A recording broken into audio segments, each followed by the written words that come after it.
자, 오늘은 교사대학 1강 인간 발달과 교회 교육입니다. 오늘의 목차가 있습니다. 오늘의 목차는요. 이 숫자를 다 틀렸네. 첫 번째는 피아제라고 하는 학자의 인지 발달. 그러니까 우리 인간이 어떻게 그 논리적으로 발달되는지, 그리고 두 번째는 홀버그라고 하는 학자의 도덕 발달. 우리 인간의 도덕성은 어떻게 발달하는지, 그리고 세 번째로 에릭슨의 심리사회적 발달, 우리 사회 안에서 관계를 맺어가면서 우리 인간들이 어떻게 발달해 가는지, 그리고 네 번째로 사실은 이게 제일 중요하죠. 파울로라고 하는 이 신학자의 신앙 발달, 우리 신앙은 어떻게 발달하는지, 결론이 사실은 그겁니다.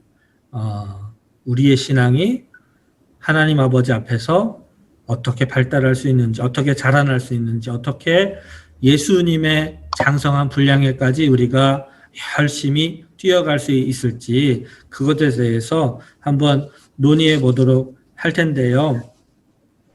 사실은 우리가 교회에서 신앙 교육을 하는데, 신앙 교육에 있어서 제일 중요하신 분들이 누구냐면 바로 선생님들입니다. 바로 여러분들입니다. 왜냐하면 여러분들이 바로 교육의 주체이기 때문에 그렇습니다. 근데 교육의 주체이신 교사들이 그래서 이 교회 교육에 대한 이해도가 절대적으로 필요하죠. 세 가지 이해가 필요합니다. 세 가지 교회 교육에 대한 이해가 필요한데, 첫 번째는 교육 내용에 대한 이해가 필요합니다. 교육 내용은 뭘까요? 교육 내용이 뭐냐면 하나님에 대한 것이겠죠. 그리고 하나님이실 겁니다. 그게 바로 우리가 가르쳐야 할 교육 내용이죠. 세상적으로 생각한다면 컨텐츠가 되겠죠. 두 번째로는 어떤 이해가 필요하냐면 교육 대상에 대한 이해도가 필요합니다. 교육 대상, 우리가 가르치는 사람들에 대한 이해도가 필요합니다. 누구냐면 바로 우리 아이들, 우리 청소년들에 대한, 어떻게 생각하면 전체적으로는 인간에 대한 이해가 전반적으로 필요합니다. 그리고 마지막 세 번째 이해도가 어떤 이해도냐면 바로 미디어에 대한 이해도가 필요해요. 미디어는 뭐냐면 우리 교육 내용이 있고 교육 대상이 있는데 그 사이를 연결시켜 주는 거죠. 미디어라고 하는 것은. 근데 예전에는 그래서 그 미디어가 딱 뭐였냐면 문자였습니다. 문자. 성경책이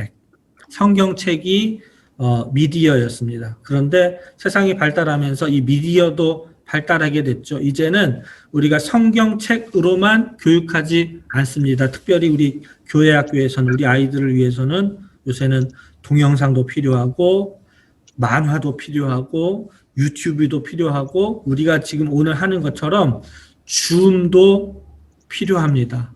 이것에 대해서 우리 선생님들이 다 아셔야만 우리 아이들에게 가장 좋은 것으로 하나님에 대한 이야기들을 전달해 줄 수 있는 것이죠. 그렇게 세 가지 이해도가 필요한데, 오늘 제가 여러분들에게 강의해 드릴 이 인간 발달이라고 하는 것은 두 번째에 해당하겠습니다. 교육 대상에 대한 이해도. 그러니까 우리 아이들은 어떤 존재인지. 그러니까 유치부 나이 또래에 있는 아이들은 어떤 생각을 하고 있는지, 어떤 특징을 가지고 있는지, 아동부에 있는 아이들은 어떤 생각을 가지고 있는지, 어떤 특징이 있는지, 중고등부에 해당하는 청소년들은 어떤 생각을 하고 있는지, 또 어떤 특징을 가지고 있는지, 그리고 지금 이 자리에서 강의를 듣고 계신 여러분들은 어떤 특징을 가지고 있는지, 어떤 생각을 가지고 있는지, 그것에 대해서 심리학자들과 또 신학자들이 미리 생각해 놓은 것들이 있습니다. 그게 바로 오늘 여러분들께 말씀드리는 이 피아제의 인지 발달, 홀버그의 도덕 발달, 에릭슨의 심리사회적 발달, 파울로의 신앙 발달까지를 여러분들께서 보시면 대충의 큰 그림을 그리실 수 있을 것 같습니다. 아까 우리 전찬선 집사님 먼저 미리 들어오셔서 제가 설명을 드렸는데 사실은 이 내용이 신학교에서도 한 학기 동안 가르쳐야 되는 내용이에요.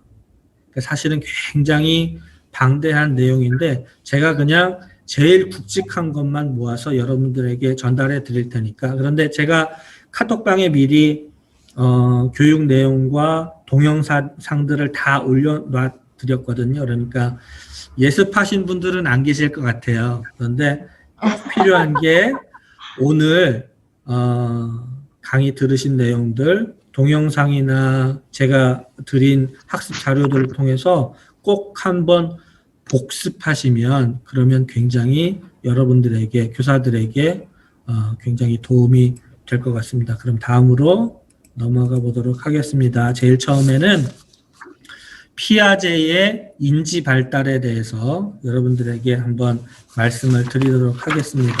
이 피아제라고 하는 사람이 어떤 사람인가 되게 궁금하시죠?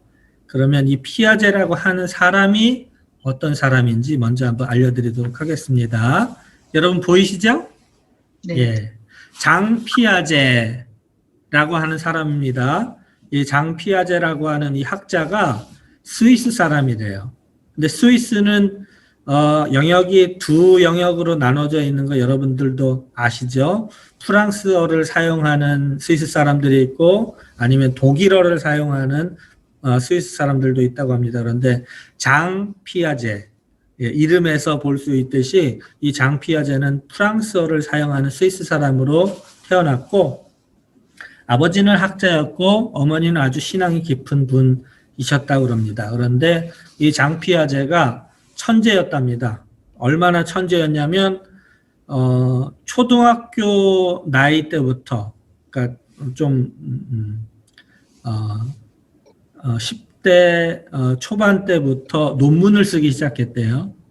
근데 이제 그때는 어떤 논문들을 썼냐면 동물들을 연구하고 논문들을 쓰기 시작했답니다. 그런데 이 사람이 청년기에 한 철학자를 만나게 됩니다. 그 사무엘 코르뉴라고 하는 스위스의 아주 유명한 철학자를 만나게 되면서 그 관심이 동물에서 사람으로 옮겨지게 돼요. 특별히 이 사람이 지식을 어떻게 획득하는지, 그리고 그 지식, 내게 들어온 지식이 내 안에 있는 내적인 요인에 따라서 어떻게 바뀌게 되는지 그것을 평생토록 연구하는 그런 사람이었습니다.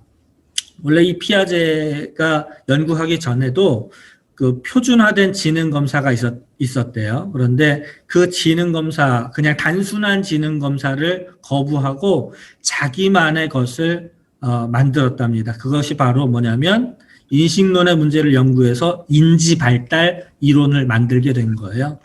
예, 말이 좀 어려운데요. 쉽게 말하자면 사람은 어떻게 언제부터 논리적으로 생각할 수 있는가? 우리 머릿속에 있는 논리가 어떻게 발달되는가? 바로 그것을 연구했습니다. 우리 다음으로 넘어가겠습니다. 자, 그림 보이시죠? 이 피아제의 이론 가운데 인지 발달은 4단계가 있답니다. 그러니까 인간의 논리가 발달되는 것이 딱 4단계가 있답니다. 근데 여러분 놀라지 마세요. 이 인지 발달이 어디에서 끝나냐면 청소년기에서 끝납니다.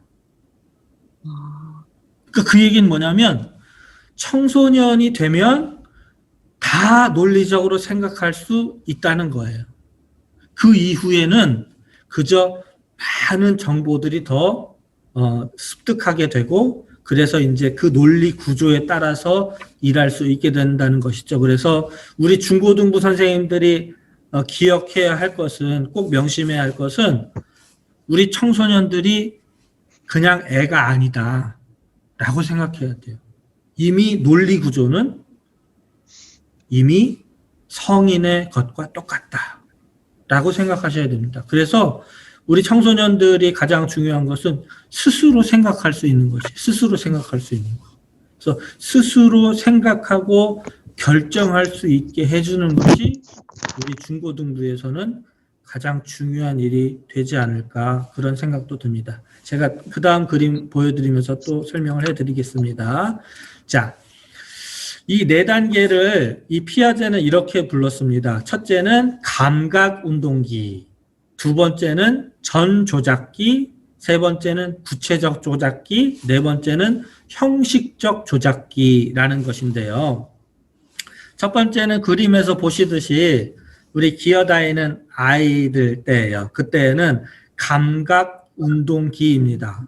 그러니까 감각이 그냥 두뇌로 전달되어서 행동하게 되는 시기라는 거예요. 우리가 논리적으로 생각하기 이전에 감각이 뇌에 전달돼서 운동하게 된다. 두 번째는요, 전 조작기입니다.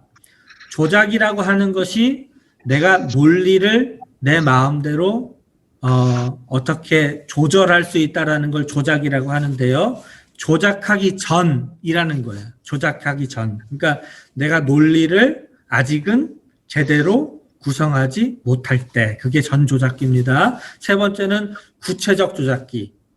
구체적으로 이제는 논리적으로 생각할 수 있는 그것이 시작되는 시기가 있고요. 네 번째 형식적 조작기라는 건 뭐냐면 그 논리적인 구조를 구조화해서 더 복잡하게 논리적으로 생각할 수 있는 시기, 그것의 시작이 아까 말씀드렸던 대로 청소년기에 시작된다라고 보시면 되겠습니다. 다음 그림 넘어가겠습니다. 그런데 이 연령에 따라서 이 모든 단계를 거쳐야만 우리는 완전한 인간 지능에 도달할 수 있다.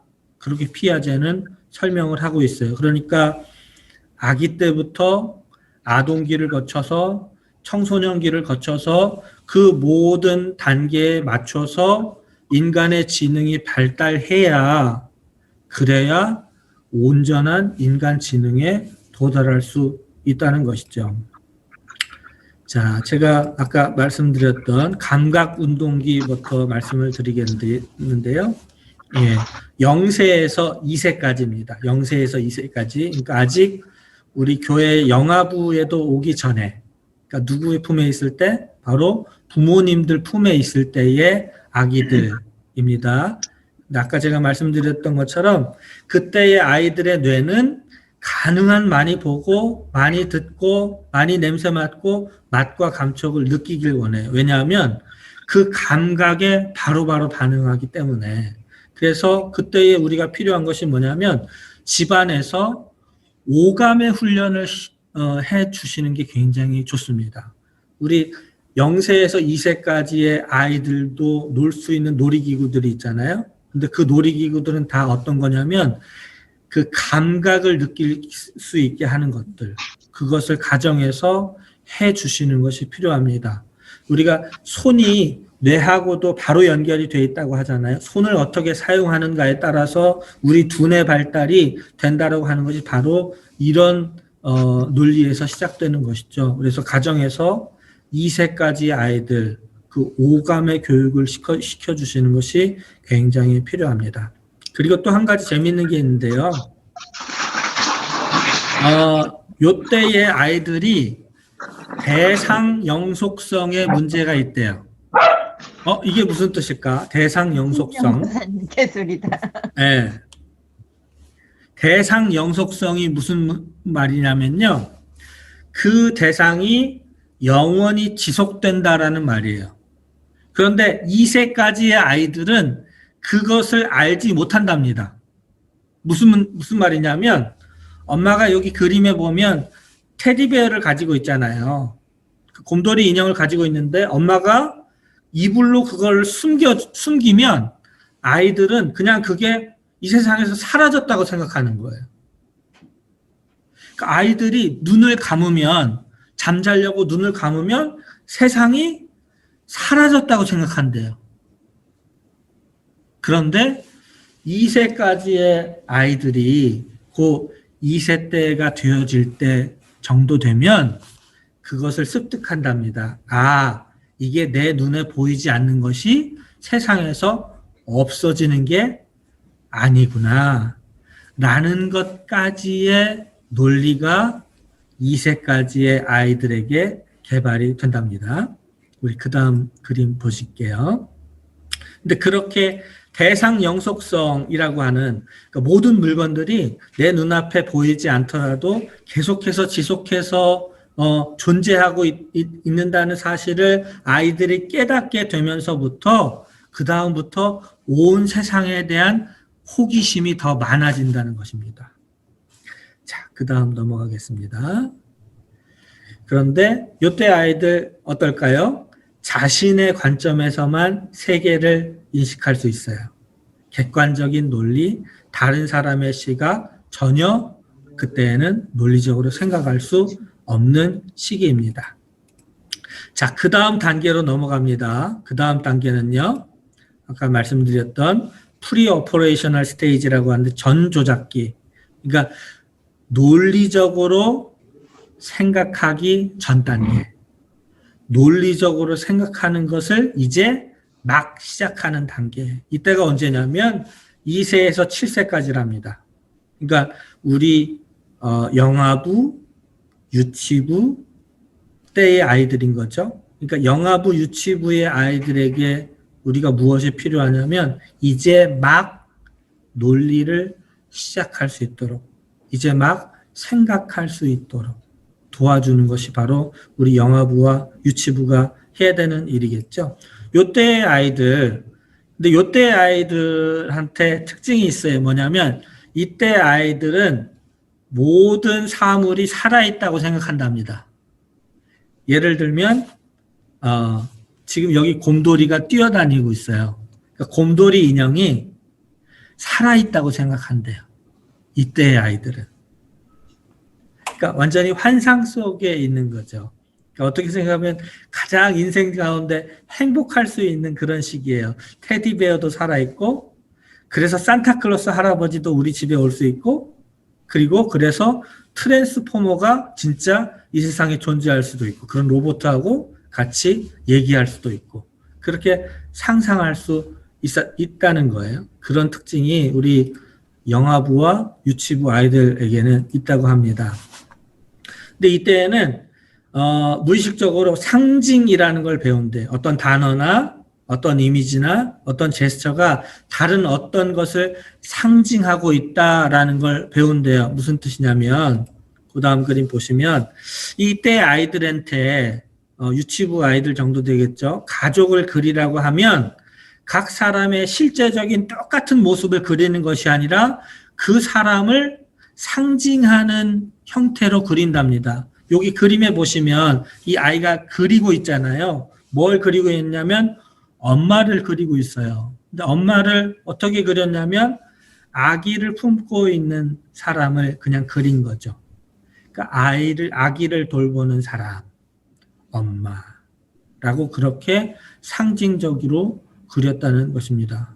그래서 상징하는 것들을 그때부터 그 어린 나이부터 익힌다고 하는 사실이죠. 제일 중요한 건데요.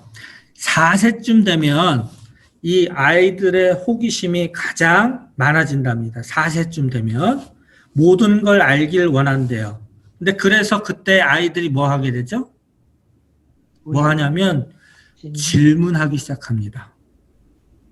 근데 그렇게 질문할 때에 부모는 어떻게 해야 될까요? 자, 누가 대답해 보시겠어요? 우리 이순영 집사님 한번 대답해 보시죠. 성실히 최선을 다해서 답변을 해줘야 돼요. 네, 성실히 최선을 다해서 답변을 해 주어야 하신답니다. 그렇게 안 할 때는 어떻게 될까요?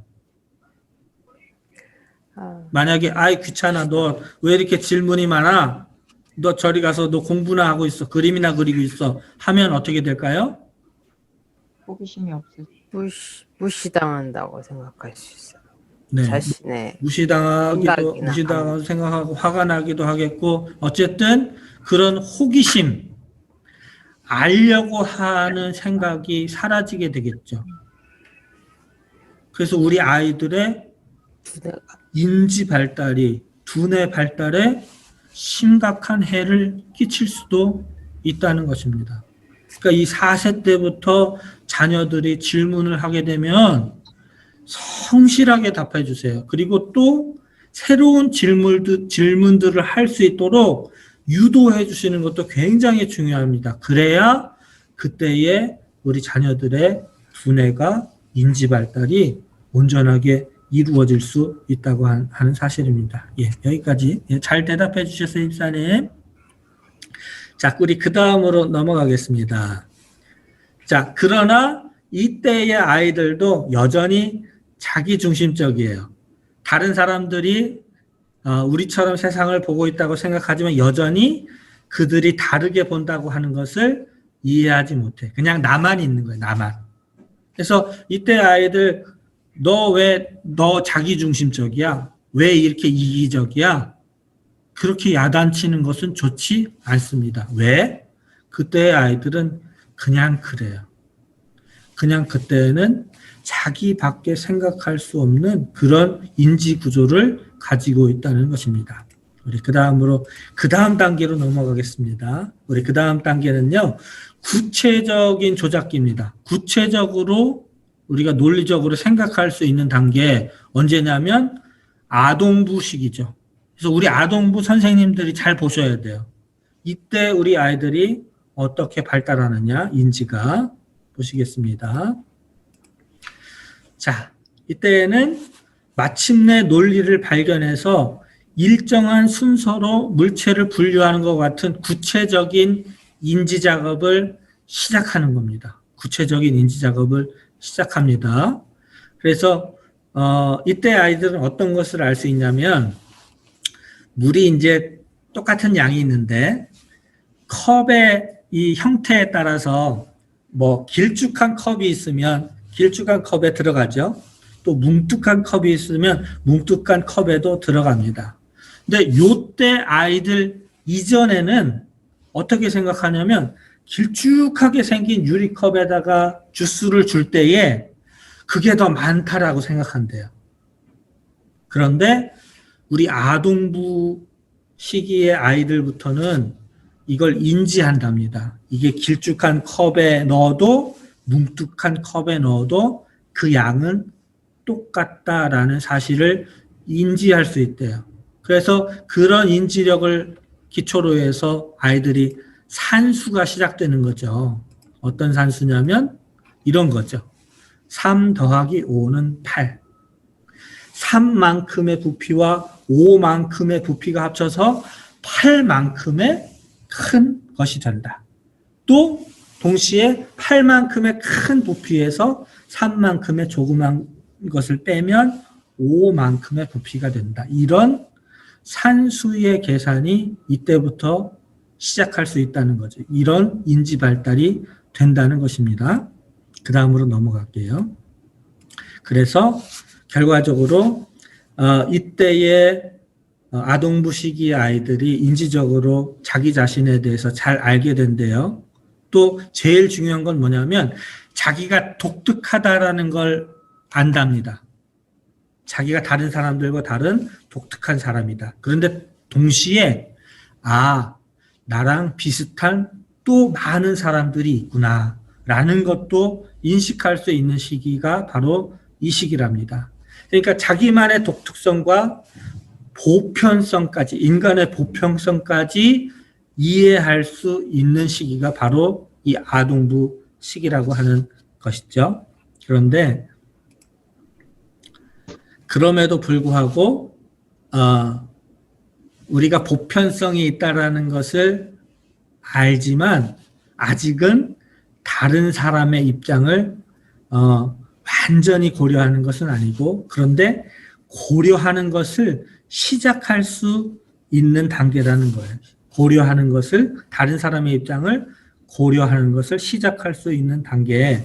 그래서 이 고학년의 아동부 아이들에게는 어떤 교육이 필요하냐면 이때부터 비로소 이기적인 생각이나 그런 생각들을 교정해 줄 필요가 있다는 겁니다.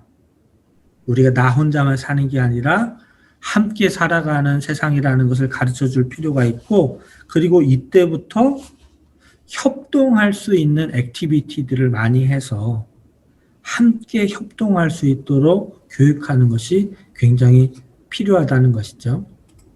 자, 그 다음 단계입니다. 이제 형식적 조작기입니다.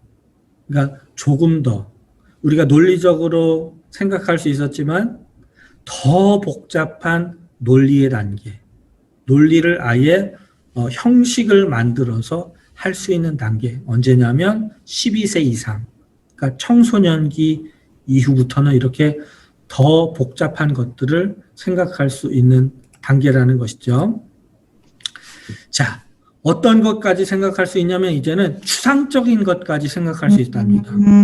청소년기에는 성공하는 거, 실패하는 거, 사랑하는 거, 증오하고 미워하는 거, 이런 추상적인 개념에 대해서도 충분히 논리적으로 생각할 수 있다는 것이죠. 그리고 또 이때는 자기 정체성에 대해서도 생각한대요. 내가 과연 어떤 사람인지, 나는 과연 어떻게 살아야 하는 것인지, 그리고 어떻게 사는 게 옳은 건지, 이 도덕성까지도 이때부터는 생각할 수 있다고 하는 것입니다. 그러니까 어떻게 생각하면 정말 논리적으로는, 이성적으로는 성인과 똑같이 작용할 수 있는 시기가 바로 이 청소년 시기라고 하는 것이죠.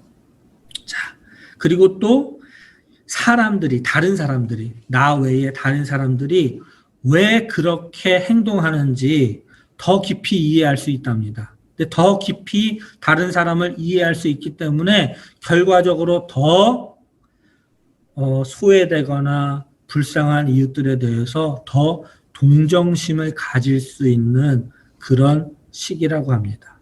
그러니까 정말로 이 청소년기에 교육이 정말로 더 절실히 필요하겠죠. 특별히 우리 예수님의 사랑, 예수님의 이 끝없이 주시는 그 사랑, 희생적인 사랑에 대해서는 청소년기가 되면 정말로 깊이 알게 될 수 있는, 깊이 인지할 수 있는 그런 시기라고 생각이 듭니다.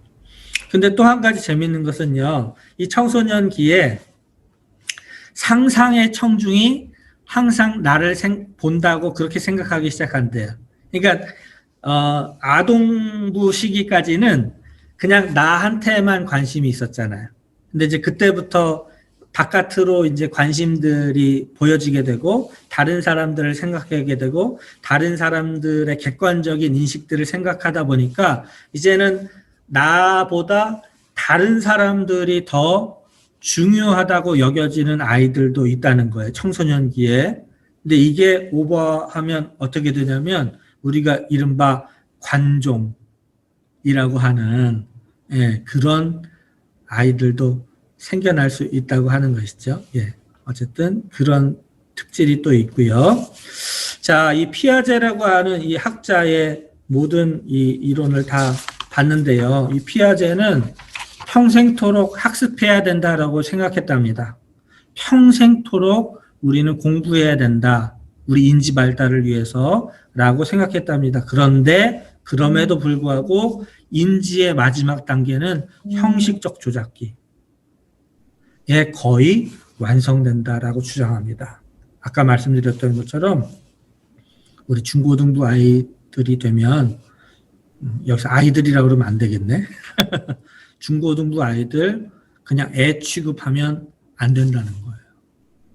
중고등부 아이들이 되면 아이들한테 계속해서 그들이 스스로 생각할 수 있도록 해주고 스스로 결정할 수 있도록 해주고, 그래야 그 청소년기에 되어야 할 인지 발달이 제대로 이루어지고, 그래서 정말 더 많은 것들, 더 많은 사람들을 생각할 수 있는 우리 자녀들이 된다고 하는 사실을 여러분들이 잊지 않으시면 좋겠습니다. 이렇게 해서 우리 4가지 중에 한 가지를 맞췄는데요. 양이 좀 많죠? 네. 그래서 우리 다음에는 조금 빠르게 넘어가도록 하겠습니다. 우리 다음은 우리 콜버그의 도덕 발달에 대해서 한번 알아보도록 하겠습니다. 콜버그의 도덕 발달은 우리 인간의 도덕, 윤리, 어떤 것이 옳은가 하는 것이 어떻게 발달되는가 하는 것에 대한 문제겠죠. 우리 먼저 로렌스 콜버그에 대해서 말씀을 드리자면 콜버그는 미국 사람입니다. 미국의 뉴욕주에서 태어났습니다. 그런데 유대인 가정에서 태어났대요. 유태인입니다. 2차 세계대전 이후에 이스라엘이 나라가 없었잖아요. 근데 이스라엘의 건국 운동에 비행기를 타고 가서 뭐 전쟁도 하고 할 만큼 이스라엘의 건국 운동에 참여한 진짜 유태인인 거죠. 찐 유태인입니다. 근데 이 사람이 이스라엘 건국 운동에 참여하고 이스라엘의 건국이 되고 나서 다시 미국에 돌아와 가지고 시카고 대학 대학원에서 아까 말씀드렸던 피아제의 연구를 공부하기 시작했어요. 그리고 아동의 도덕적 판단의 바탕이 되는 도덕적 추리를 찾아내는 방식으로 도덕 발달 단계를 이론적으로 정리하게 됩니다.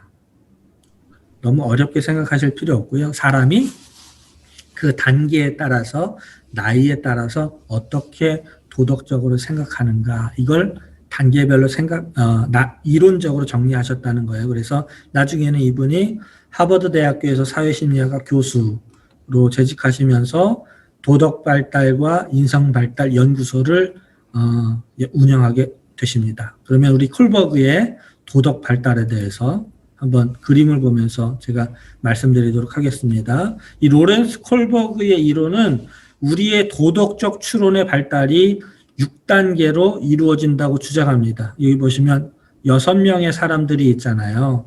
그러니까 단계별로 도덕적인 단계가 있다고 하는 겁니다. 그러니까 위로 갈수록 도덕적인 단계가 높아지겠죠. 아래가 될수록 낮은 단계고. 근데 사실은 크게는 3단계가 있고 잘게 나눌 때 6단계라고 하는 건데요. 3가지 수준인데 제일 첫 번째 수준은 전인습적 수준이 있답니다. 전인습적 수준, 그리고 가운데가 인습적 수준, 그리고 마지막이 후인습적 수준입니다. 여기서 인습이라는 건 뭐냐면 전통이에요. 전통. 그러니까 전통적으로 도덕적으로 느끼는 거. 근데 전인습적이라고 하는 건 무슨 얘기냐면 그 우리의 인간의 전통적인 도덕에도 미치지 못하는 수준이 있다는 거예요. 그리고 그 중간이 우리가 전통적으로 생각하는 그런 도덕 수준, 그리고 후인습적 수준이라는 건 뭐냐면 우리의 전통적으로 생각하는 도덕 수준을 넘어가는 분들, 그러니까 정말 높은 단계의 도덕 수준에 있는 분들이라고 생각하시면 되겠습니다. 조금 더 자세하게 들어가 볼게요. 자, 우리가 이것을 잘 이해하기 위해서 학교에서 싸움이 났다고 생각해 보는 거예요. 학교에서 갈등이 생겼다라고 먼저 생각을 해 보시겠습니다. 자, 학교에서 이렇게 아마도 상급 학생들인 것 같은데 아래 학년의 아이랑 이렇게 다투고 있는 것 같아요. 싸우고 있는 것 같아요. 그것을 사람들이 지켜보고 있습니다. 그런데 이 싸움에 지켜보면서 하는 행동들을 볼 때에 이들이 어떤 단계에 있는지를 우리가 알 수 있대요. 가장 낮은 단계에 있는 친구의 이야기를 보겠습니다. 이 친구, 여기에 있는 이 친구는 핀이라고 하는 친구인데 아마도 지금 괴롭힘을 당하고 있는, 맞고 있는 이 학생의 아마 동급 학생인 것 같아요. 그래서 자기 친구한테 이런 안 좋은 일이 있으니까 가서 도와주고 싶어요. 근데 돕지 않습니다. 왜요? 왜냐하면 혹시나 이렇게 2대2로 싸움을 해서 선생님한테 들키면 나도 혼이 나겠지? 나도 벌을 받겠지? 그래서 돕지 않는다는 거예요. 이런 단계가 있다는 겁니다. 어떤 단계냐면 여기 보시면 영어로는 obedience and punishment라고 되어 있는데 벌과 복종 지향. 그러니까 벌 받는 것이 무서워서 그냥 복종하고 지내는 단계, 벌 받는 것이 무서워서 그냥 복종하고 있는 단계가 도덕적으로는 제일 낮은 단계에 있다는 것입니다. 근데 이게 그냥 아이들만 그런 게 아니에요. 아이들만 그런 것이 아니고 어른들도 그럴 수 있답니다. 어떤 사회에서요? 독재 사회에서. 독재 사회에서 이 아주 무자비한 이 탄압에 길들여진 사람들은 복종 지향적인 경향을 가지게 됩니다. 그러니까 옛날에 막 지금 북한 사회에 살고 있는 사람들을 생각하시면 될 것 같아요. 아주 심한 그런 핍박이 있는 상황에서는 그냥 나는 벌 안 받아야 돼. 나는 핍박 안 당해야 돼. 그냥 복종하고 말지 뭐. 그렇게 생각한다고 하는 것입니다. 그런데 이게 바로 제일 제일 낮은 단계의 도덕 단계라고 하는 것이에요. 우리 오옥자 집사님 손 들으셨는데 왜 손 들으셨지? 네. 박순자 권사님 왜 손 들으셨죠? 그거 질문? 화면이 계속 나와요. 저는 왜 나왔는지 모르겠어요. 화면이요? 예. 예, 다른 걸 또 틀어드릴게요. 됐죠? 그게 글씨를 꼭 예. 글씨가 가려져서. 아니, 그걸 글씨를 가려서 불편했는데 지금 해소됐어요. 감사합니다. 예. 제가 좀 옆으로 치웠습니다. 자, 요게 제일 낮은 단계의 도덕 단계라는 것이죠. 자, 그 다음 단계로 넘어갑니다. 그 다음 단계는요. 예. 여기 아주 용감한 여기 친구가 하나 있는데 아마도 같은 반에 있는 그 여자친구인 것 같아요. 그죠? 근데 이제 여기에 끼어들어서 그 맡고 있는 학생을 도와준답니다. 도와주는 것까지는 굉장히 훌륭한 일이죠. 그런데 왜 도와주냐면 이래서 도와준다는 거예요. 아마도 나도 나중에 이런 괴롭힘을 당할 수 있는데 이런 괴롭힘을 당할 때 내가 지금 도와준 친구가 나를 도와줄 거야. 그러니까 지금 내가 이렇게 하면 나중에 나도 도움을 받을 수 있을 거야. 그러니까 완전히 기브 앤 테이크의 방식인 거죠. 그런데 이것도 2단계라는 거예요. 도덕적 단계로는 높지 않은 단계랍니다. 왜? 나 중심인 거예요. 사실은 그 친구를 위해서 도와주는 것이 아니고 나에게 나중에 돌아올 유익을 위해서 도와준다는 거예요. 그러니까 아주 낮은 전통적인 수준보다도 낮은 단계의 도덕 수준이다 라고 우리가 생각할 수 있겠습니다. 자, 세 번째입니다. 세 번째로 여기에 있는 친구 베티라는 친구인데요. 이 친구는 이렇게 지금 2대2 싸움에 벌어지고 있는데 이 상황을 보고 있어요. 처음에는 개입하려고 그래요. 가서 말리려고 하든지 뭐 누굴 도와주려고 하든지 하여간 개입하기를 원했습니다. 그런데 그것을 지켜보고 있는 사람들을 보니까 아무도 그러고 있지 않는 거예요. 아무도 이 싸움을 도와주지도 않고 떼어놓지도 않는 거예요. 그 상황을 보면서 나도 그래야 되겠다. 그냥 주변에서 많은 사람들이 쳐다보는 것처럼 나도 그냥 쳐다보고만 있어야 되겠다라고 생각한 것입니다. 근데 이런 사람들이 많다는 거예요. 이런 사람들은 주로 우리가 착한 소녀, 좋은 소년 지향이다라고 생각해요. 이 사람들한테는 장점이 있어요. 어떤 장점이냐면 자기 중심성을 극복했다는 면에서는 장점이 있어요. 그런데 이 사람들은 남들이 나를 어떻게 보는가 거기에 너무 매달린다는 거예요. 그러니까 아마도 이 베티는 다른 사람들이 다 몰려가서 이 싸움을 말렸으면 자기도 가서 말렸을 거예요. 그런데 많은 사람들이 그러지 않으니까 자기도 그렇게 하지 않는 거예요. 그러니까 사람들의 시선을 너무 생각하는 거죠. 사울 왕이 그랬던 것 같아요. 사울 왕이 그냥 사무엘의 명령을 어기고 제사를 드렸죠.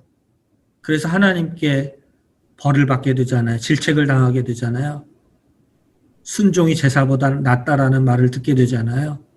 근데 왜 하나님의 명령을 어기면서 제사를 드렸나 하면 백성들의 시선 때문에, 백성들로 받는 인기 때문에.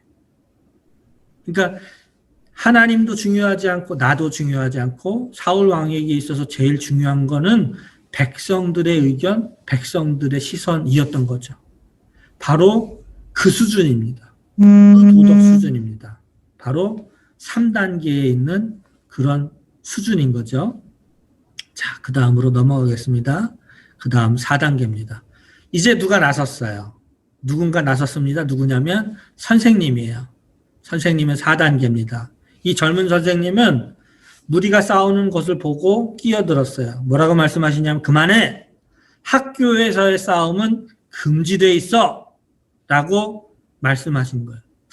이게 당연한 거 아닌가? 이게 왜 4단계밖에 안 되지?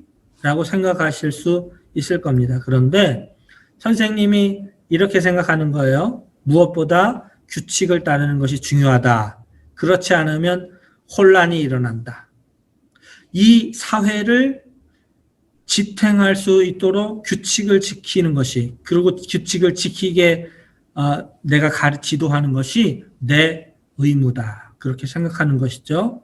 그는 스스로에게 물어요. 나는 어떻게 법과 질서를 유지할 수 있는가? 나는 어떻게 법과 질서를 유지할 수 있는가? 나는 어떻게 율법을 지킬 수 있는가? 예수님 당시에 나는 어떻게 율법을 지킬 수 있는가? 거기에 최선을 다해서 집중했던 사람들이 있습니다. 그게 누구죠? 김우진 집사님? 누굴까요? 한번 대답해 보시죠. 음소거 하시고 한번 대답해 주세요. 바리새인이요? 네? 바리새인?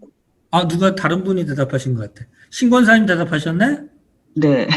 예, 그렇습니다. 맞습니다. 예수님 당시에 율법에만 집중했던 사람들이 있어요. 어떻게 하면 이 율법을 유지할 수 있겠는가? 이 율법을 통해서 사회 질서를 유지할 수 있겠는가에 집중했던 사람들이 바로 바리새인들입니다. 근데 왜 이게 문제가 있을까요? 왜 이게 문제가 있을까요? 우리 전찬삼 집사님 한번 대답해 주시죠. 그 율법은 형식이고 네. 껍데기만 남게 되니까 네. 중요한 핵심은 잊고 살게 되는 점 그렇지 않을까. 그 중요한 핵심이 뭐냐면 예수님이 십자가에서 우리를 위해서 못 박혀서 죽으신 것처럼 그렇게 끝까지 사랑하는 것, 그렇게 사람을 사랑하는 것이잖아요. 그게 알맹이잖아요. 그러니까 법보다 더 중요한 것이 있다라는 거. 법보다 사람이 더 중요한데 아직은 이 4단계에서는 그것을 인지하지 못하고 있다는 사실이죠. 그래서 아직 4단계인 것입니다.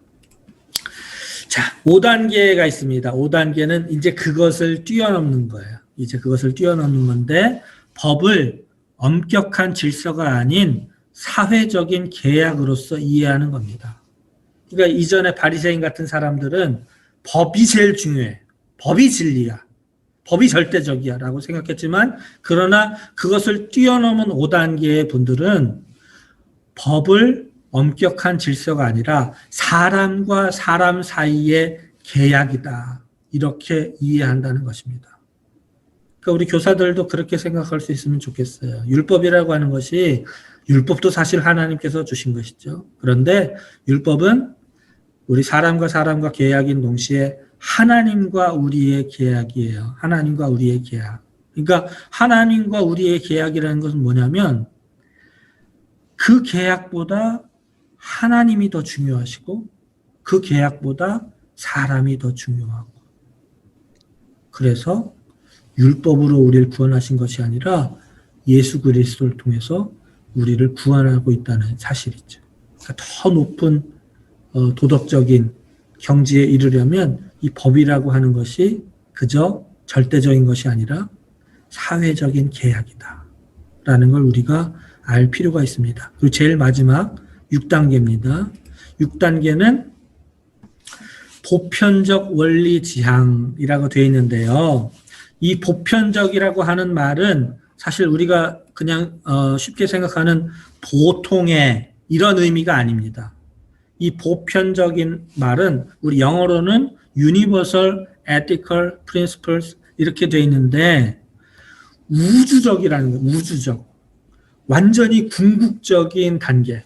완전히 초월하는 단계. 그러니까 만약에 예수님의 단계. 예수님이 생각하시는 도덕적인 단계. 이 정도로 생각하실 수 있으면 되겠습니다. 이게 다른 종교에도 이런 단계들이 있죠. 예를 들면 불교에서는 뭐라고 얘기할까요? 불교 같은 경우에는 자비의 단계, 자비를 베풀 수 있는 단계. 유교에서는 뭐라고 하냐면 측은지심의 단계. 그리고 우리 기독교에서는 사랑의 단계, 그죠? 박애의 단계. 모든 것을 사랑할 수 있는 단계.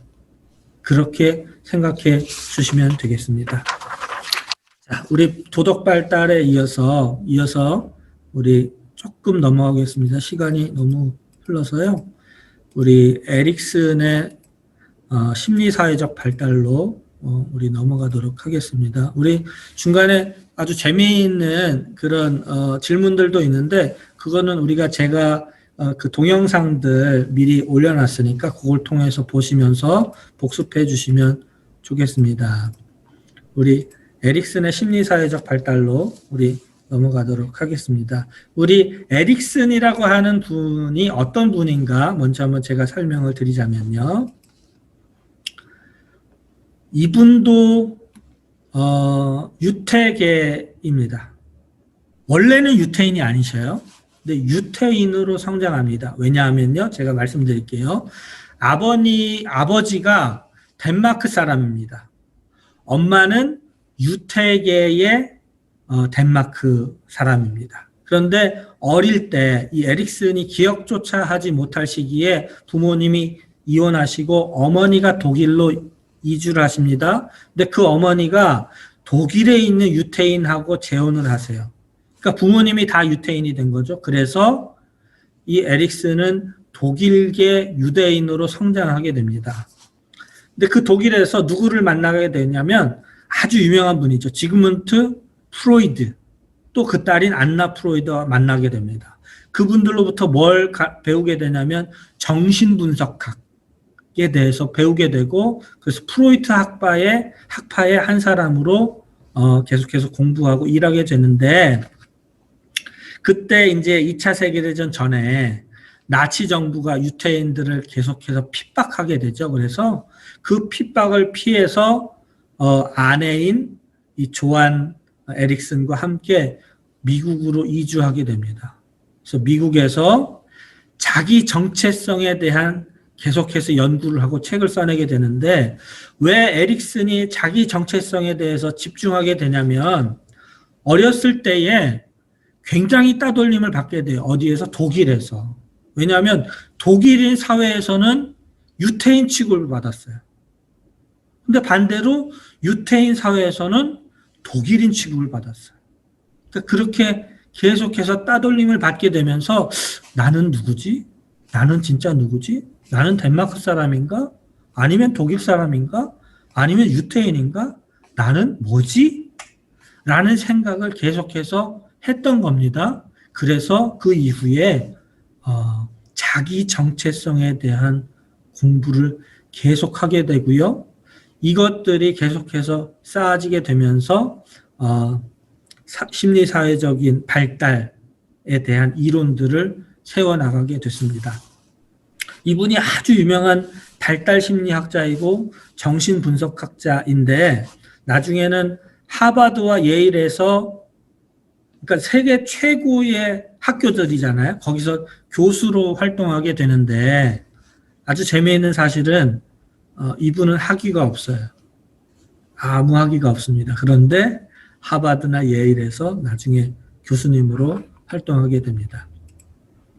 자, 이분이 8단계로 나눠서 사회 심리 발달을 한다. 사람이 그렇게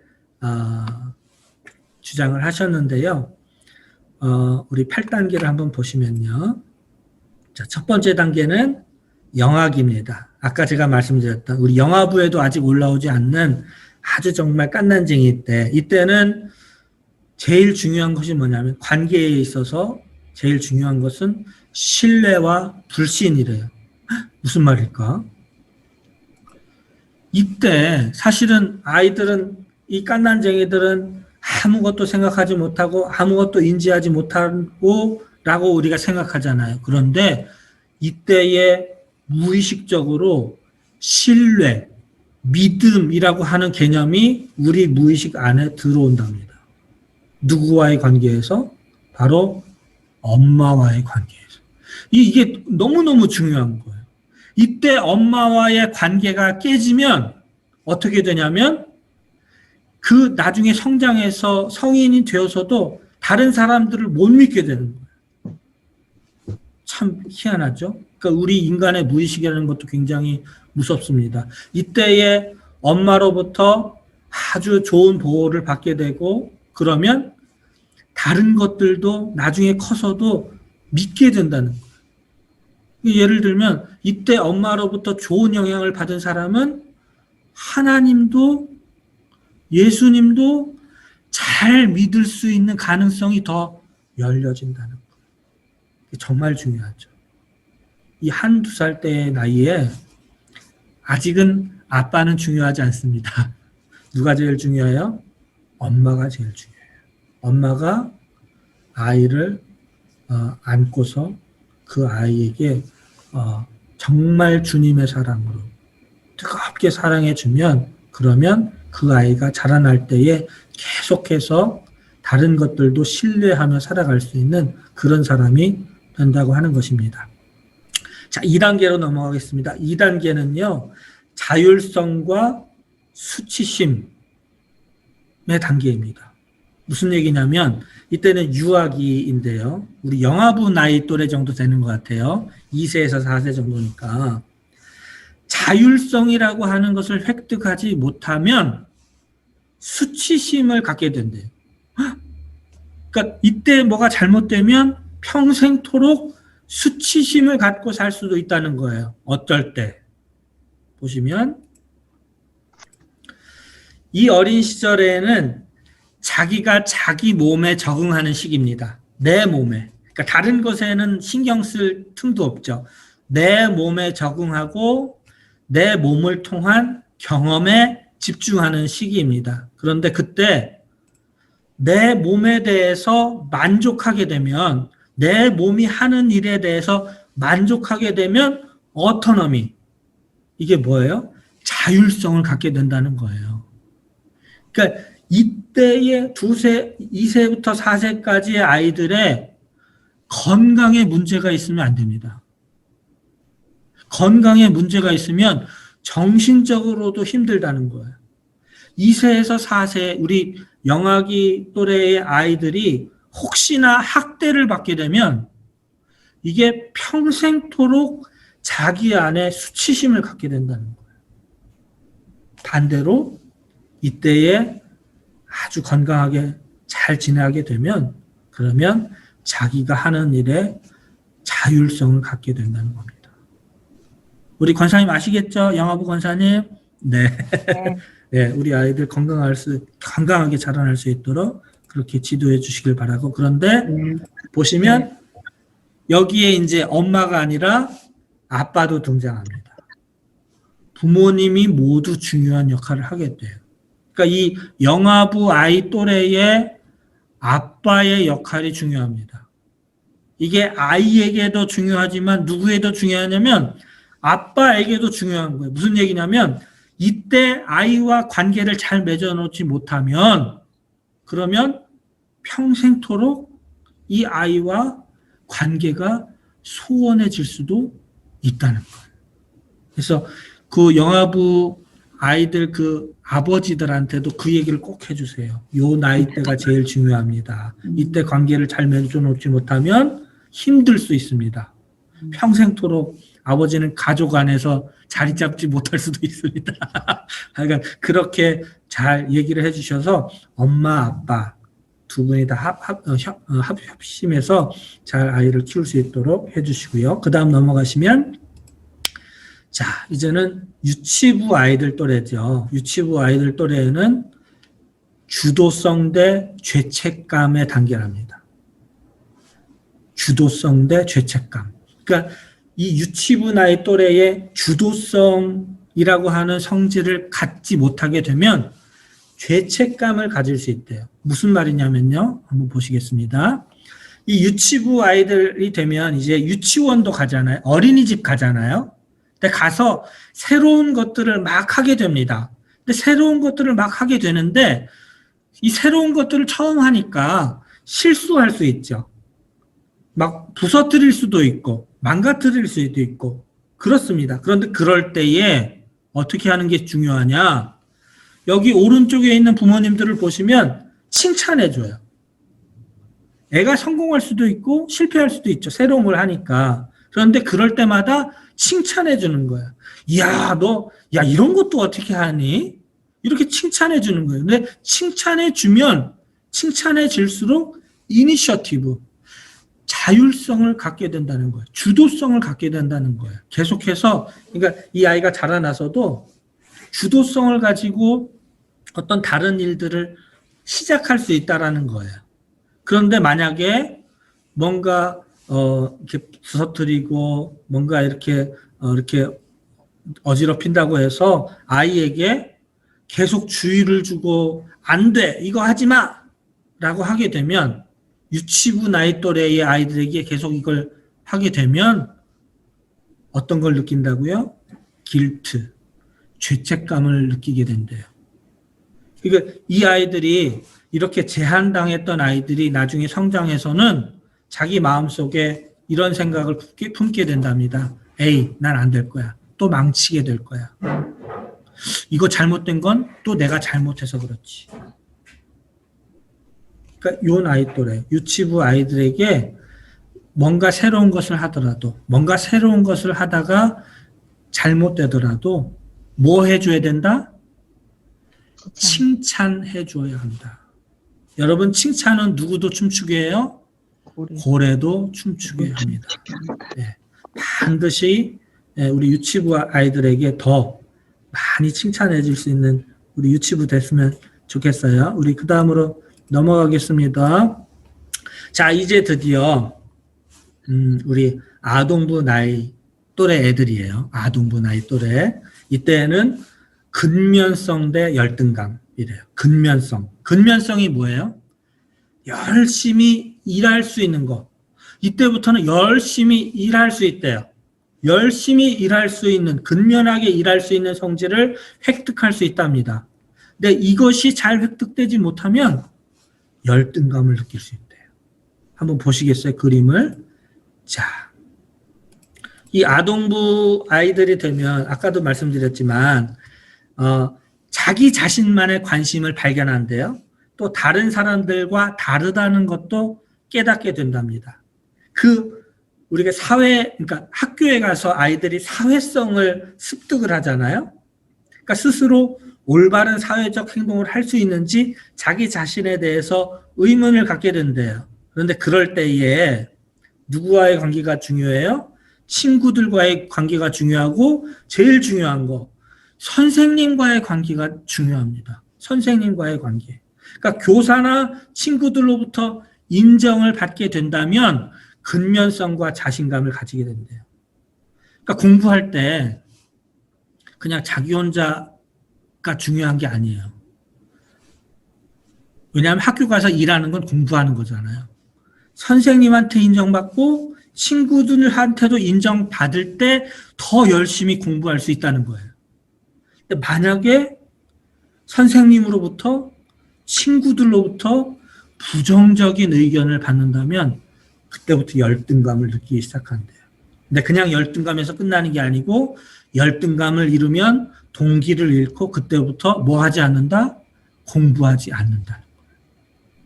그래서 우리 아동부 우리 부장님과 선생님들이 꼭 이거를 아셔야 됩니다. 아동부에 있어서도 아이들에게 칭찬해 주어야 될까요? 아니면 면박을 주는 게 좋을까요? 뭐가 더 좋아요? 칭찬해 주어야 돼요. 인정해 주셔야 돼요. 와, 이거 너무너무 잘했다. 하게 하고, 그리고 인정해 주시고, 그럴 때 아이들이 자신감을 얻게 되고, 아, 내가 이걸 더 열심히 해야 되겠다. 라고 생각하게 된다는 것입니다. 자, 아동부로 이제 넘어가서 제일, 좀 흥미진진한 시기죠. 언제냐면, 바로, 우리 청소년기입니다. 이제 중고등부에 대한 이야기인데요. 이 단계에는 자기 정체성 확립 때 정체성 혼돈의 시기랍니다. 자기 정체성이 제대로 확립되지 않으면 정체성에 혼란이 온대요. 그래서 방황하는 애들이 많고, 그래서 가출하는 애들도 있고, 그런 겁니다. 자기 정체성, 올바른 정체성, 그리스도인이라는 정체성, 하나님의 자녀라는 정체성, 그런 것들이 제대로 확립되면 그렇게 되지 않겠죠. 그런데 이게 제대로 확립이 되지 않으면 정체성의 혼돈을 느끼며 그때부터 바깥으로 배회할 수 있다고 하는 사실이죠. 조금 더 자세하게 들어가 보겠습니다. 이렇게 펑크족 머리를 하고 있어요. 우리 친구가. 자, 청소년기에는 사회적인 역할이 많다는 걸 그때부터 인지하게 된대요. 그러니까 롤이 많다. 내 역할이 많다. 여기 위에 보시면 위에는 친구 관계죠. 나는 친구한테 있어서는 친구고, 여기 밑에는 선생님인 것 같아. 선생님한테는 나는 제자의 역할을 해야 되고, 또 나이가 많은 분에 대해서는 연소자의 역할을 해야 되고, 그리고 그러나 동시에 나는 이 세계 안에서 사는 세계의 시민이고, 우리나라의 국민이고, 서울시의 시민이고, 우리 교회의 중고등부의 일원이라는 사실을 알게 된대요.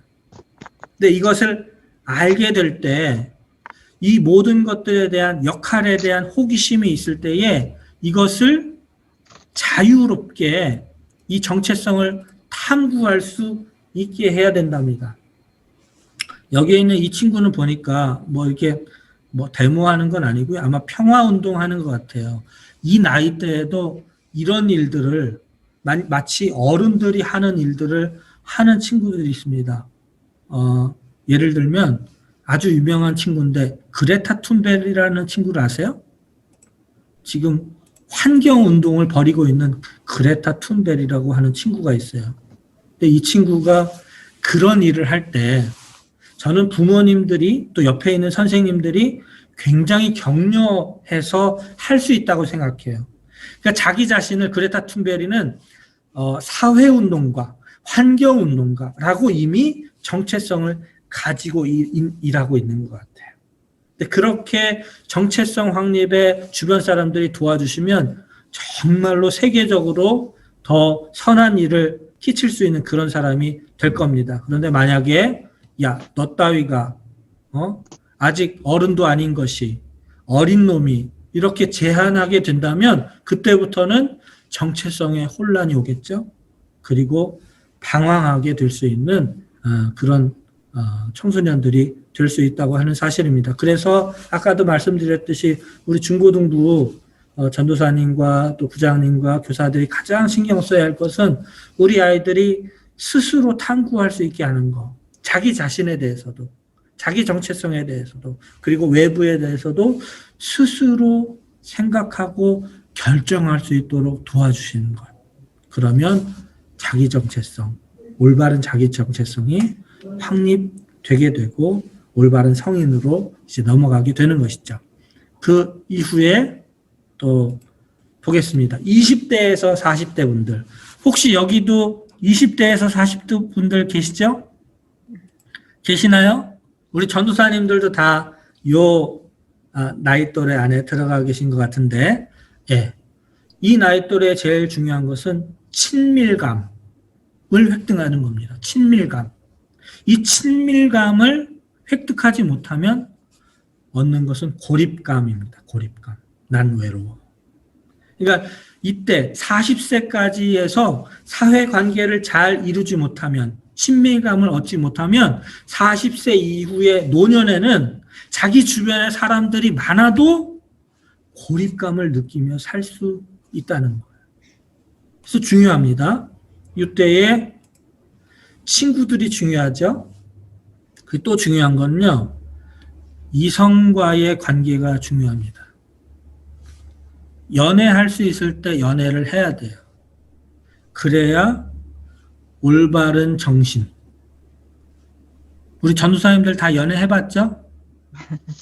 네, 연애도 해봐야 됩니다. 그래야 건강한 정신을 가질 수 있는 거예요. 그래야 그 이후에도 스스로 고립감을 느끼지 않고 스스로 외로움을 느끼지 않을 수 있습니다. 자, 넘어가겠습니다. 이제 40세에서 65세. 이제 40세에서 65세. 우리 부장님들이 주로 여기에 해당되실 것 같아요. 잘 들으세요. 40세에서 65세에서 얻어야 할 것이 있습니다. 뭐냐면 생식성입니다. 생식성. 이게 무슨 뜻이냐면요. 이게 좀 말이 어렵지만 쉽게 말씀드리자면 다음 세대를 생각하는 거예요. 다음 세대를 생각하는 거. 다음 세대를 양육하는 거. 우리 40세가 되면 이제 안정감을 가지고 여가 시간도 이용할 수 있고 사회에 기여할 수도 있습니다. 그런데 우리한테 관심이 생겨요. 어떤 관심이냐면 다음 세대를 어떻게 키울 수 있느냐, 거기에 우리의 관심이 모여진다는 거예요. 근데 얼마만큼의 관심이 있냐면 다음 세대를 잘 양육하고 양성할 수 있어야 우리는 행복하답니다. 40세에서 65세까지는. 그게 안 되면 그때는 우리가 비관적으로 느낀다는 거예요. 침체감을 경험할 수 있다는 겁니다. 여러분, 사실은 이게 우리 교회의 숙제이기도 합니다. 우리 교회 학교의 숙제이기도 합니다. 우리가 우리 다음 세대를 양육하고 양성해낼 수 없으면 우리 교회도 침체해질 거예요. 그래서 우리 교사 선생님들의, 우리 선생님들의 역할이 너무너무 중요합니다. 너무너무 중요한 일을 하시는 거예요. 여러분들이 교회를 살리냐 죽이냐 하는 그 역할을 하시는 거예요.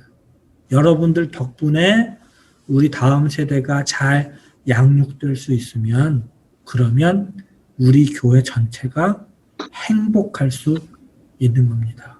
우리가 합심해서 그런 행복한 강남제일교회 만들면 좋겠습니다. 자, 그 다음 단계로 넘어가겠습니다. 우리 시간이 너무 흘러서 우리 조금씩 스킵하면서 넘어갈게요. 제일 마지막 단계예요. 제일 마지막 단계인데 뭐냐면 자아통합대 절망. 65세 이상인 분들입니다. 자아통합대 절망. 할아버지나 할머니 중에 아주 인자한 분들이 계셔요. 그렇죠? 아주 인자한 분들. 아주 그 후손들, 후세대들에게, 손녀들에게, 자식들에게 아주 이렇게 잘해주시는 분들이 계셔요. 그런 분들은 왜 그렇게 되시냐면, 자, 보세요. 내가 인생을 잘 살았다고 생각하면 만족감과 통합의 마음을 갖게 됩니다.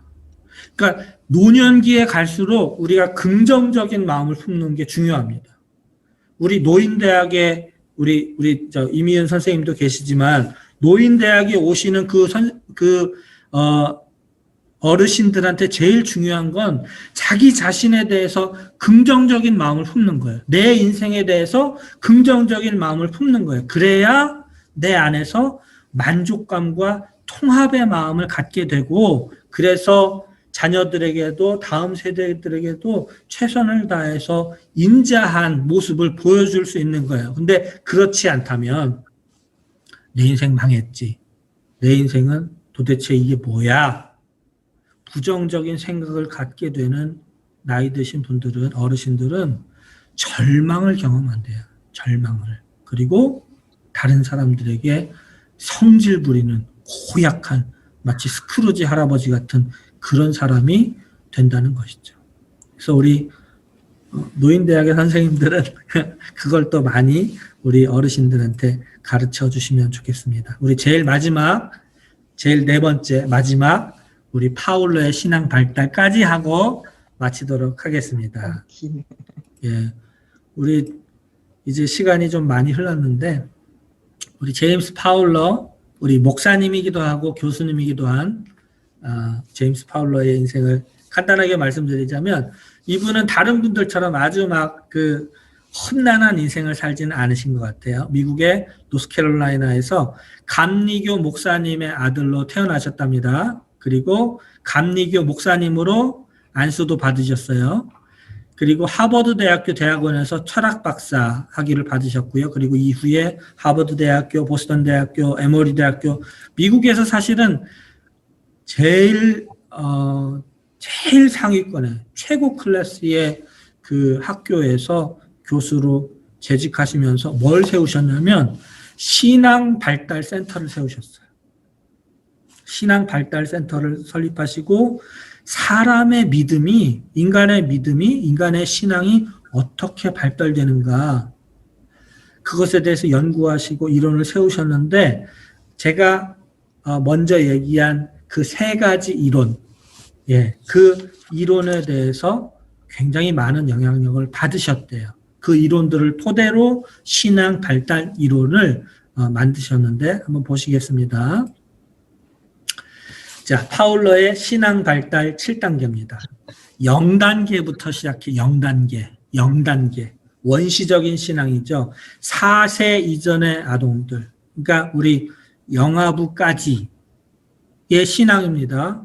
그러니까 원시적이라고 해서 기분 나빠하지 마세요. 네, 여기까지는 가장 원초적인 신앙인 거예요. 그러니까 부모님과의 신뢰감에 전적으로 의존하는 그런 단계입니다. 그러니까 뭐가 중요하냐면 부모님의 믿음이 중요해요. 4세까지는 부모님의 신앙이 그대로 아이들에게 옮겨집니다. 근데 또 중요한 것은 뭐냐면 이게 정신적으로 분리 불안으로부터 지켜주는 그런 경향이 있답니다. 그러니까 이건 굉장히 중요한 것입니다. 그러니까 아까도 말씀드렸듯이 어머니와 관계에서 깐난쟁이 때 어머니와의 관계에서 문제가 있으면 평생토록 신뢰의 관계에 문제가 있다고 그랬잖아요. 그때 생겨날 수 있는 정신적인 문제 중에 하나가 분리불안입니다. 분리불안. 그런데 이게 예방이 된다는 거예요. 어디에서? 부모님 사이에서 하나님 아버지 안에 있다라고 하는 그 믿음이 무의식적으로 우리 아이들한테 들어가게 되면 성인이 돼서도 이 분리불안과 같은 정신적인 문제가 나타나지 않는다는 거예요. 정말로 중요하죠. 그러니까 가장 좋은 때입니다. 신앙이 들어가기 가장 좋은 때. 부모님의 신앙이 그대로 아이들에게 옮겨지는 때. 바로 가정이 신앙의 기초라고 말할 수 있는 것이죠. 1단계로 갑니다. 1단계는요. 우리 유치부 또래의 아이들입니다. 우리 유치부 선생님들 잘 들으세요. 이게 전조작 인지 수준의 아이들이죠. 그러니까 논리가 시작되긴 하지만 아주 이렇게 원활하게 논리를 만들지는 않을 때의 아이들입니다. 이때는 양육자의 행동과 이야기에 의해서 신앙이 발달된답니다. 부모님이 어떻게 행동하느냐에 따라서 선생님이 어떻게 이야기해 주는지에 따라서 우리 아이들의 신앙이 결정된대요. 그러니까 이때까지는 우리가 성경 문자로 아이들이 신앙을 공부하는 것이 아닙니다. 이때까지는, 유치부까지는 부모님이 어떻게 행동하시느냐, 부모님이 어떻게 말하시느냐, 선생님이 어떻게 행동하시느냐, 선생님이 어떻게 이야기해 주시느냐, 목사님이 어떻게 행동하고 어떻게 얘기해 주시느냐, 그것을 보면서 습득한대요. 그러니까 개념에 대해서, 문자에 대해서 이해하는 것이 아니라 직관적으로 보고 만지고 느끼는 것을 신앙으로 습득한답니다. 그래서 아이들한테 제일 중요한 또 미디어는 뭐냐면 그림, 동화.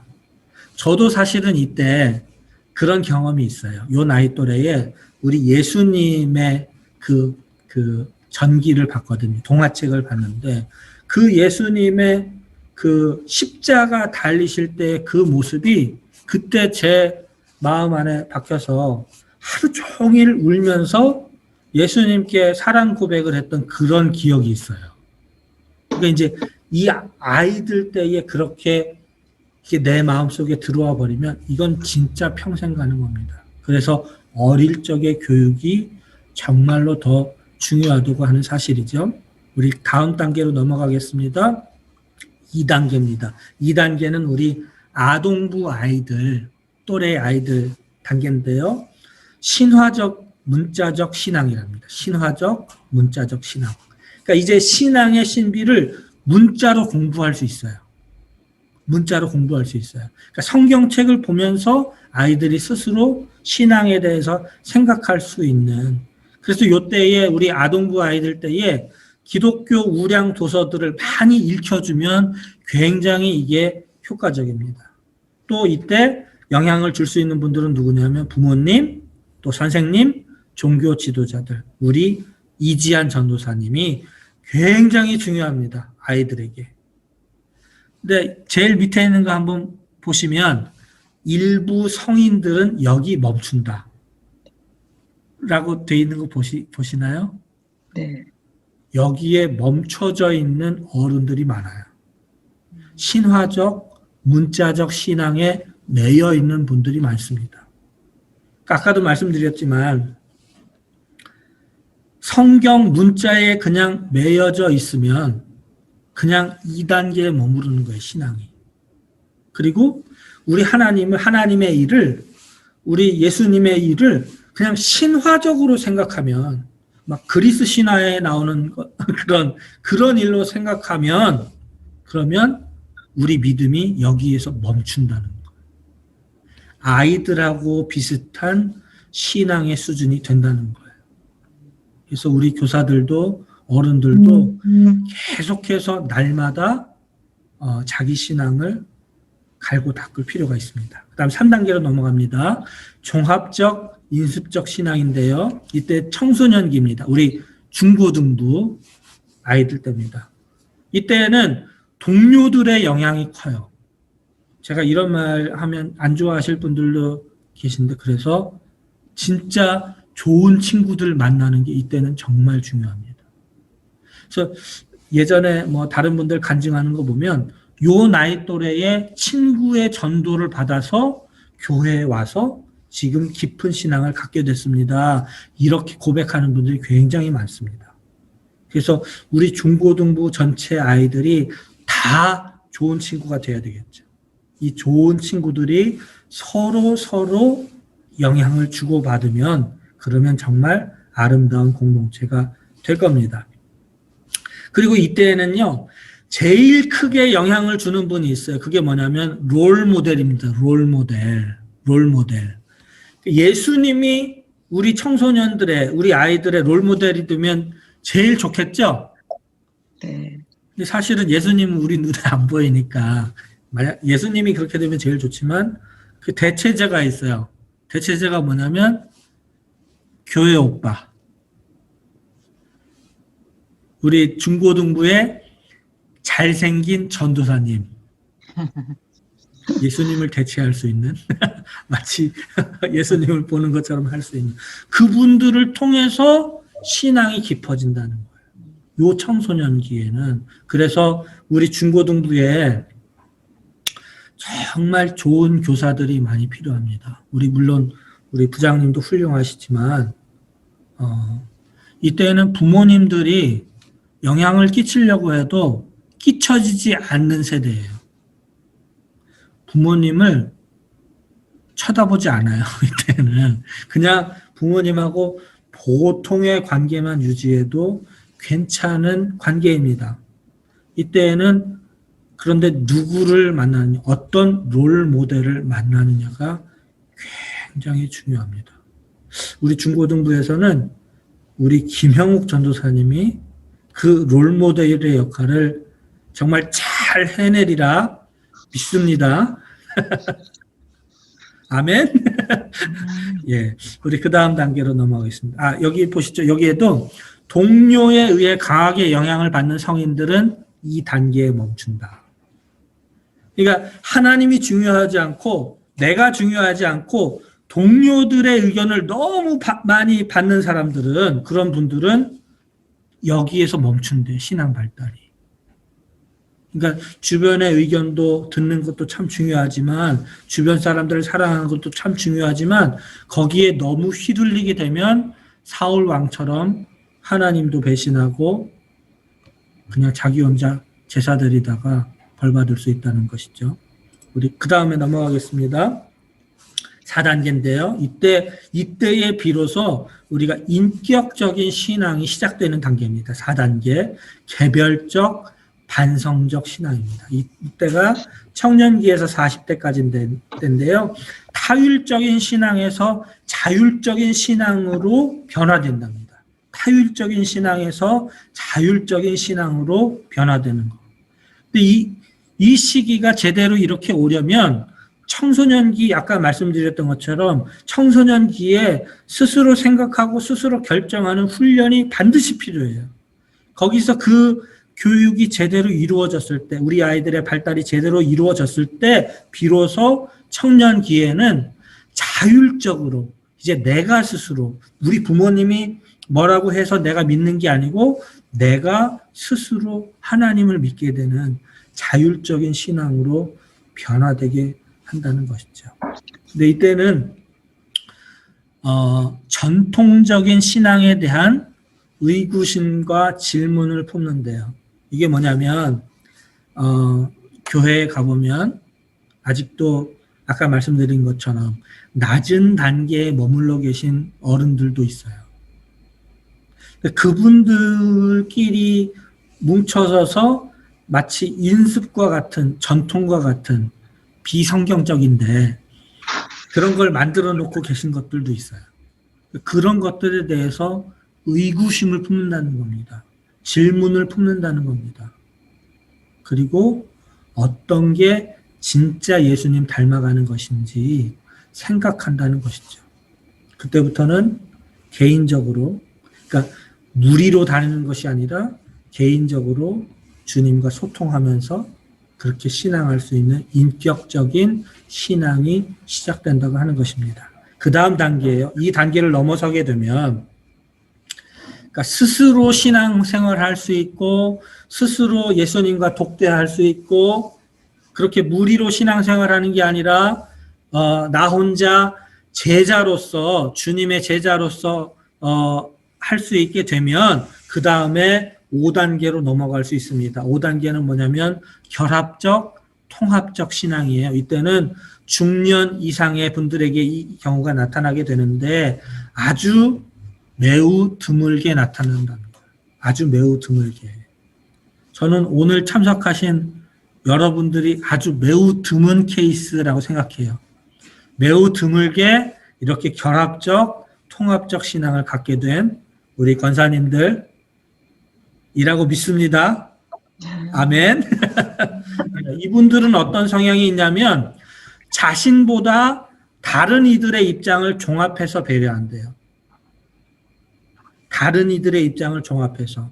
근데 그냥 내 이웃만 그 정도 생각하는 것이 아니라 인종이나 계급이나 관념적인 범위를 뛰어넘어서 인식하고 반응하신대요. 그러니까 지경이 완전히 넓혀지는 거죠.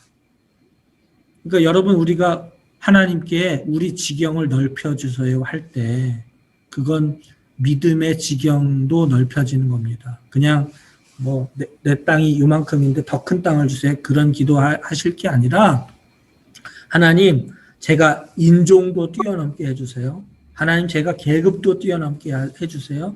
이 사회에 있는 많은 벽들을 제가 다 뛰어넘을 수 있도록 해주세요. 그게 다 뛰어넘어서 그 많은 사람들을 다 내 그릇 안에 담고 사랑할 수 있게 해주세요. 라고 하는 단계가 이 5단계, 굉장히 성숙한 단계의 신앙의 단계라고 하는 것이죠.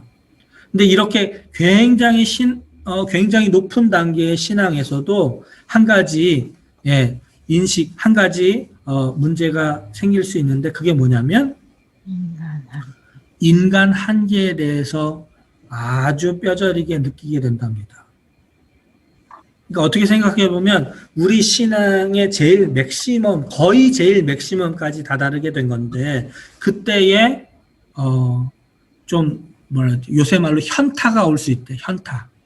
아, 내가 이렇게 열심히 주님을 닮아가려고 해도 한계가 있구나 라고 하는 걸 인식하게 된대요. 그런데 이렇게 인식하게 될 때에 냉소적으로 자기를 자각하게 되고 여기서 근데 넘어지면 안 되겠죠. 여기서 또 뛰어넘을 수 있습니다. 어떻게 뛰어넘을 수 있냐면 그때부터는 제일 중요한 게 유연성이에요. 신앙의 유연성. 신앙의 플렉서빌리티. 어떻게 얼마나 더 다른 사람들을 내 품 안에 품을 수 있느냐. 이전까지는 그냥 사람들이고 그냥 내 이웃들이고 내 가족들이고 내 교회 사람들만 내 품 안에 품는 것이었잖아요. 여기까지만 해도 굉장히 훌륭한 신앙입니다. 그런데 여기를 뛰어넘는 거예요. 어떻게? 여기선 이제 하나님의 창조 세계, 하나님의 피조물들까지를 다 사랑하는 단계입니다. 그래서 보시면 보편화된 신앙입니다. 보편화된 신앙. 제일 마지막 단계, 제일 예수님 닮은 단계. 아주 궁극적이고 초월적이고 우주적인 신앙의 단계.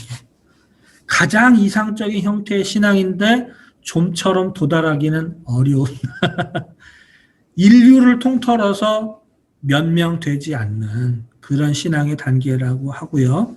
이분들이 이런 특성이 있답니다.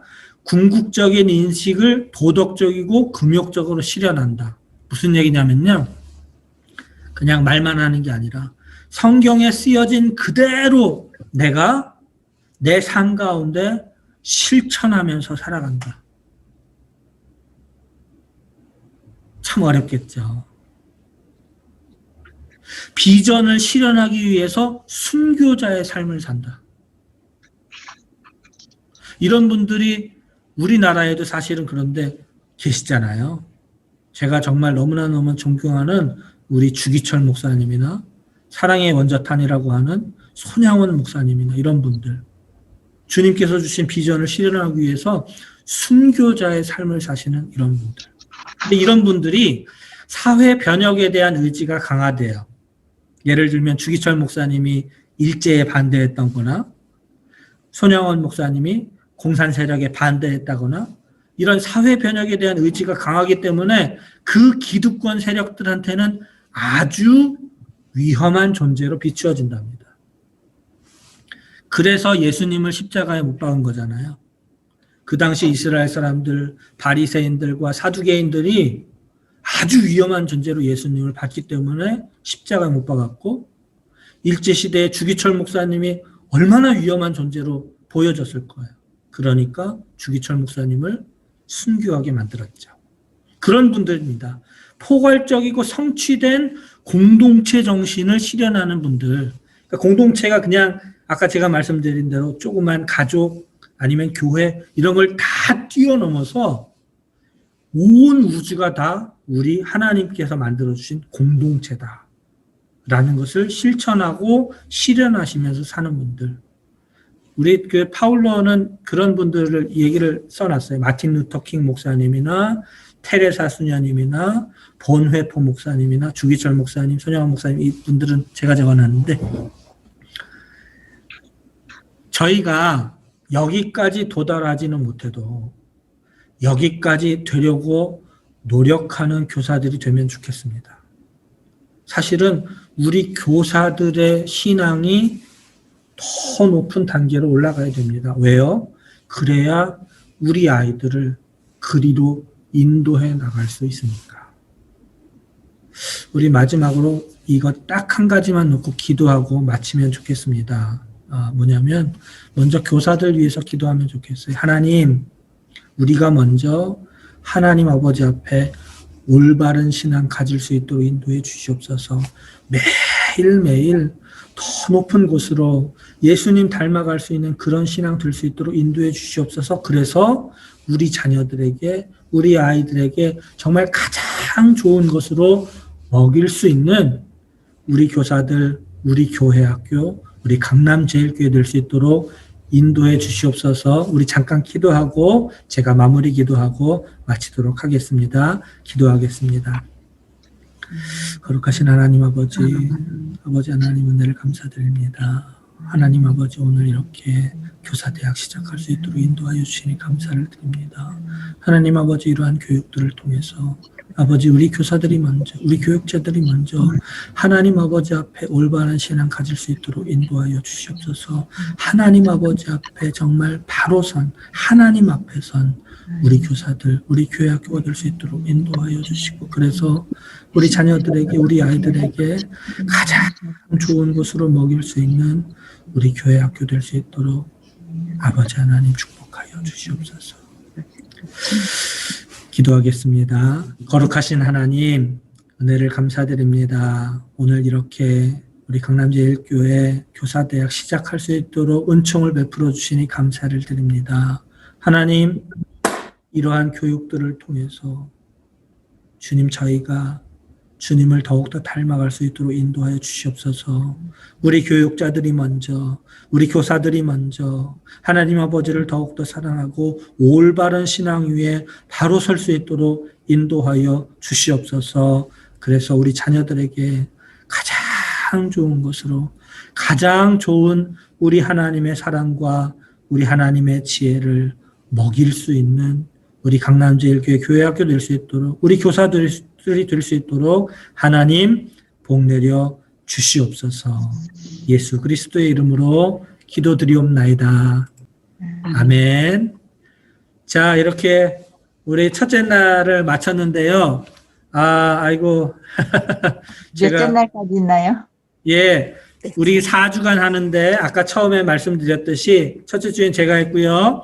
우리 두 번째 주에는 우리 잘생긴 김영욱 전도사님 해주실 거고, 또 셋째 주에도 또 잘생긴 이지한 전도사님 해주실 거고, 또 넷째 주에는 제일 잘생긴 우리 강지찬 목사님이 해주실 거니까 꼭 여러분들 토요일 10시 반입니다. 우리 오늘 참석하지 못한 선생님들께도 말씀해 주시고, 그래서 다 참석해서 더 예수님 닮아가는 우리 모두가 될 수 있길 바랍니다.